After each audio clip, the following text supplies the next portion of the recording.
নমস্কার, কেমন আছেন সবাই? বর্ণালী সিম্পল লিভিং চ্যানেলে সবাইকে স্বাগত জানাই। এখন সকাল 7টা বাজে, তো এখন থেকে ব্লগটা শুরু করছি। আর এদিকে ছুট্টি আর টুনটুনি খেলা করছে আর শুধু বাইরে চলে যাচ্ছে। বাইরে আমি আমলকি শুকোতে দিয়েছি, ও শুধু সেইখানে যাচ্ছে ওগুলো ছড়াবে, আর আমাকেও চোখে চোখে রাখতে হচ্ছে। আর বাড়িতে রোদ্দুর পড়লেই প্রথমে এইখানেই পড়ে রোদ্দুরটা, ঘরের কাছেই। ওই জন্য এই আমলকিগুলো এইখানেই রোদ্দুরে দিয়েছি। আর ঠাকুর ঘরের ওইদিকে এখন রোদটা নেই, তো ওইখানে রোদটা এসে গেলে আবার ওখানে গিয়ে দিয়ে আসবো। আর এখন এই ততক্ষণ আমাকে ওকে ঘরে আটকে রাখতে হবে, প্রচুর বদমাশ হয়েছে। তো এই আমলকিগুলো তো সেই দিনই কেটে রোদ্দুরে দিয়েছিলাম বিট নুন মাখিয়ে। এইগুলো এখন বেশ কিছুদিন ধরে শুকাতে হবে, একদম শুকিয়ে একদম মচমচে হয়ে যাবে। আর এই আমলকিগুলো এরমভাবে বাড়িতে বানিয়ে খেলে না খুব ভালো। তো নিজে বানিয়ে নিচ্ছি পরিষ্কারভাবে, শুকিয়ে কোটোই করে রেখে দিলে অনেক দিন চলে। আর এখানে দিলাম সোফাতে, যে দেখি ঘুমায় কিনা, ও ওখান থেকে লাফিয়ে নেমে যাবে। এই চৌকিটাতে দিলাম, দেখি এখানে ঘুমায় কিনা। এখানেও ঘুমাবে না, চোখে মুখে বদমাইশি এখন ওর, যে ঘুরে বেড়াবো, বদমাইশি করবো, লাফাবো, এই করবে।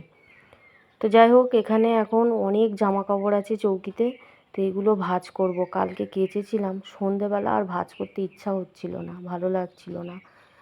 আর বিছানার চাদরটাও আজকে পাল্টাবো, বালিশের ওয়ারগুলোও পাল্টাবো। অনেক দিন হয়েছে পাতা হয়েছে, তা নিচেতে তো শোয়া হয় না, ওই জন্য খুব একটা নোংরা হয় না। তবে অনেক দিন হয়ে গেছে, খুব একটা নোংরা হয়নি, কিন্তু অনেক দিন হয়ে গেছে বলে পাল্টে ফেলবো। আর এইগুলো সব কাজ একসঙ্গেই করছি, রান্নাও করছি, ওদিকে ঘর গোছাচ্ছি। তো একটা ডিম সেদ্ধ বসিয়েছি, ওটা আমি সকালে খাবো। আর এটা সকালে ভাতটা করে নিয়েছিলাম, কারণ আগের দিনের ভাত ছিল না। তো যাই হোক, এখানে আলু, ভেন্ডি, ডাঁটা, ঝিঙে, বেগুন সব কেটে রেখেছি, ঝোল করব। আর একটা ডিমের কারি করব, হাঁসের ডিম, আর উচ্ছে আলু ভাজা করব। আর এখানে আছে পেঁয়াজ, আদা, রসুন, শুকনো লঙ্কা একসঙ্গে পেস্ট করে নেব। তো এখানে কড়া বসিয়ে দিয়েছি, আর কড়াইয়ে তেল দিয়েছি, গরম হয়ে গেছে, উচ্ছে আলু দিয়ে দিচ্ছি। আর পরিমাণ মতো নুন, হলুদ দিয়ে ভালো করে নাড়াচাড়া করে নেবো। আর ঢেকে ঢেকে অনেকক্ষণ ধরে ভাজবো। এরমভাবে উচ্ছে আলু ভাজা করলে ভালো লাগে খেতে গরম ভাতে। আর এখন তো গরম পড়ছে, এই গরমকালেই উচ্ছে আলুটা বেশি ভালো লাগে। আর এখানে আর একটা কড়াইয়ে সর্ষের তেল দিয়ে দিয়েছি, তাতে বড়িগুলো ভেজে নিচ্ছি, লাল লাল করে বড়িগুলো ভেজে নিই। আর ভাজা হয়ে গেছে বড়িগুলো, আর একটু তেল দিয়েছি, দিয়ে ভেন্ডিগুলো নুন হলুদ দিয়ে ভেজে নিচ্ছি। ভেন্ডিগুলো ঝোলের সঙ্গে ফুটিয়ে নেবো না, এখন প্রথম থেকে যদি ফোটায় তাহলে আর ভেন্ডিগুলোকে খুঁজে পাওয়া যাবে না, একদম গলে যাবে। ওই জন্য ভেজে তুলে রাখলাম ভেন্ডিগুলো। আর কড়াইয়ে তেল আছে অনেকটাই, তো ওই তেলেতেই সবজিগুলো সব দিয়ে দিচ্ছি। আর এর মধ্যে কাঁচা লঙ্কাও ভেঙে দিয়ে দিয়েছি, আর নুন হলুদ দিচ্ছি, দিয়ে ঢাকা দিয়ে দিয়ে একটু কষিয়ে নেবো। আর আমি তো সেদ্ধ করেও করি, মানে ফোড়ন দিয়ে জলেতে দিয়েও করি, ওটাও ভালো লাগে খেতে, খারাপ লাগে না। আর এই যে সবজিগুলো এখানে দিয়েছি, এই সবজিগুলো সব না ভাজলেও হয় সব সময়। তো এইগুলো ভাজা হয়ে গেছে, পরিমাণ মতো জল দিলাম, আর একটা টমেটো দিলাম, আর বড়িগুলো এখন দিয়ে দিলাম। প্রথম থেকে যদি ঝোলের সঙ্গে বড়িগুলো ফোটে, ঝোলটাও একটু গন্ধ হয়, টেস্টি হয়, আর বড়িগুলো অনেক বড় বড় হয় ফুলে। তো ঝোলটা ওইদিকে চাপা দিয়ে দিয়েছি ফুটুক। আর এখানে উচ্ছে আলু ভাজা হয়ে গেছে, তুলে নিয়েছি। আর ঝোলটাতে ফোড়ন দেবো, ওদিকে ঝোলটাও রেডি হয়ে গেছে। পাঁচ ফোড়ন আর রাঁধুনি ফোড়ন দিয়েছি, দিয়ে ঝোলটা এবার ওই কড়াতে ঢেলে দেবো। এরকমভাবে করলেও ভালো লাগে খেতে। তো এই ঝোলটা আমার আরেকটু ফুটুক, আর এখন ভেন্ডিগুলো দেবো, বেশিক্ষণ ফোটাবো না। আর টমেটো আর কাঁচা লঙ্কাটা আমি কড়াইয়ে গেলে দিয়েছিলাম। তো এটাও আমার তরকারিটা হয়ে গেছে, তরকারিটা নাবিয়ে দেবো, তরকারিটা নাবিয়ে দেবো। আর মনে হচ্ছে কি যে মাছটা দিলেই মনে হয় ভালো হতো। তো মাছ তো আমি বার করেইছিলাম, ছুট্টি খাবে, সেদ্ধ করব। তো ওই জন্য ভাবলাম কি থাক, একটা কড়াইয়ে মাছ ভেজে ঝোলের মধ্যে দিয়ে দিই, ঝোলটা তো গরমই আছে। তো ওই জন্য 3 পিস মতো মাছ নিয়ে ভালো করে ভাজা করে নিচ্ছি। তো এটা ভাজতে থাকুক আর আমি ঘরে এলাম। তো ঘরটা আমার গোছানো হয়ে গেছে, জামা কাপড়ও গোছানো হয়ে গেছে। এবার ঝাড় দেবো। এই যে ঘরটা ঝাড় দিচ্ছি, ভালো করে ঝাড় দিয়ে নিই। আর ওদিকে মাছটা তো ভাজছি, ওটা হয়ে গেলে ডিমটা করে নেবো, নিয়ে তারপর লাস্টে ঘরটা মুছবো। তো এদিকে মাছ ভাজা হয়ে গেছে, মাছটা তুলে ঝোলে দিয়ে দিলাম, ঝোলটা গরম আছে। আর এটা দিলেও অসুবিধা নেই, এরম ঝোলটা গরম তো, এই যে তলায় দিয়ে দিলাম মাছটা, ওটা হয়ে যাবে, অসুবিধে নেই। তো যাই হোক, এরকম করে করে নিলাম। আর ডিমটাও ভেজে নিচ্ছি, এটা কিন্তু হাঁসের ডিম। আমার ছেলের আর আমার ভীষণ ভালো লাগে এই হাঁসের ডিম।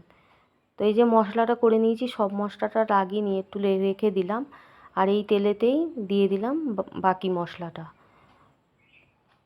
এরমভাবে করলেও ভালো লাগে খেতে। আর মশলাটা কষাবো, তাই এখন একটু চিনি দিচ্ছি। চিনি দেওয়ার পর আমি হলুদ দিলাম, কালারটা ভালো হয়। আর একটু জিরে গুঁড়ো দিলাম আর কাশ্মীরি লঙ্কা গুঁড়ো। কাশ্মীরি লঙ্কা গুঁড়ো দিলাম, এমনি গুঁড়ো লঙ্কা দেইনি, কেননা যখন মশলাটা পেস্ট করি তখন আমি শুকনো লঙ্কা দিয়েছিলাম। আর দিলাম একটা টমেটো আর পরিমাণ মতো নুন। ভালো করে কষিয়ে নেবো। আর টমেটোটা খুন্তি দিয়ে কেটে কেটে নিচ্ছি। এই যে জলটাও বেরিয়ে আসছে এর ভেতর থেকে। এখন বেশ খানিকক্ষণ এটা কষিয়ে নেবো ভালো করে। কষানো আমার হয়ে গেছে, তেলও ছেড়ে দিয়েছে। তো পরিমাণ মতো জল দিয়ে দিচ্ছি আর ডিমগুলো দিয়ে দেবো। এটা বেশ খানিকক্ষণ এখন ফুটবে, ঝোলটা একটু কমে এলে তারপর নামিয়ে দেবো। আর কিচ্ছু দিতে হবে না, গরম মশলাও তো দিয়ে দিয়েছি। গরম মশলাটা কিন্তু আমার বাড়িতে বানানো। আর এই যে রান্না করতে করতে বাসনগুলোও আমার মাজা হয়ে গেছে। ডিমটা নামিয়ে দেবো, দিয়ে এই গ্যাস টেবিলটা পরিষ্কার করে নেবো, গ্যাস ওভেনটাও পরিষ্কার করে নেবো, হয়ে যাবে। আর এদিকে সমস্ত ঘর মোছা কাজ সব হয়ে গিয়ে চান করে চলে এলাম। ছেলে বলল, মা খিদে পেয়েছে, খেতে দাও। তো ডিমের কারি আর উচ্ছে আলু ভাজা আর ঝোল তো হয়ে গেছে সবই। আর এখানে আগে ছুট্টিকে খেতে দিয়ে দিচ্ছি, ওর মাছটাও সেদ্ধ করে রেখেছি, এখানে খেতে দিয়ে দিচ্ছি ওকে।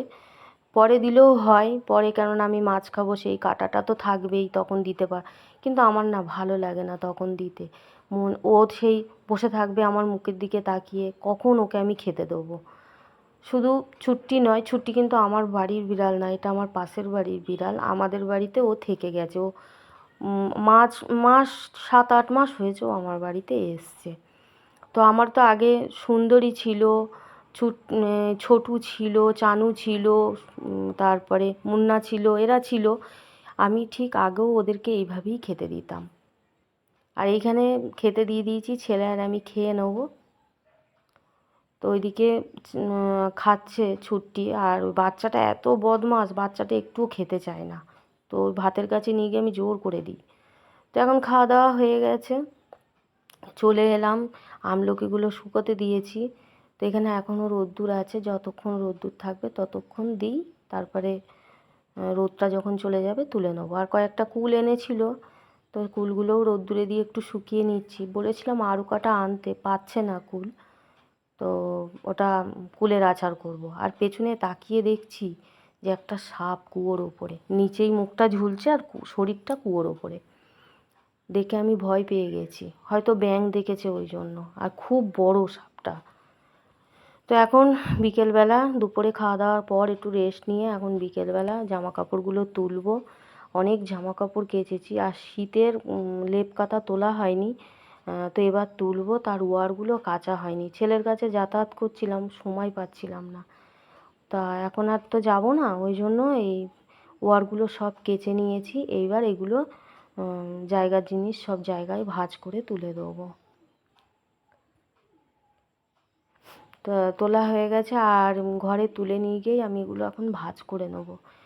ভাঁজ করে সব গুছিয়ে ফেলবো, কারণ এগুলো আবার তুলবো।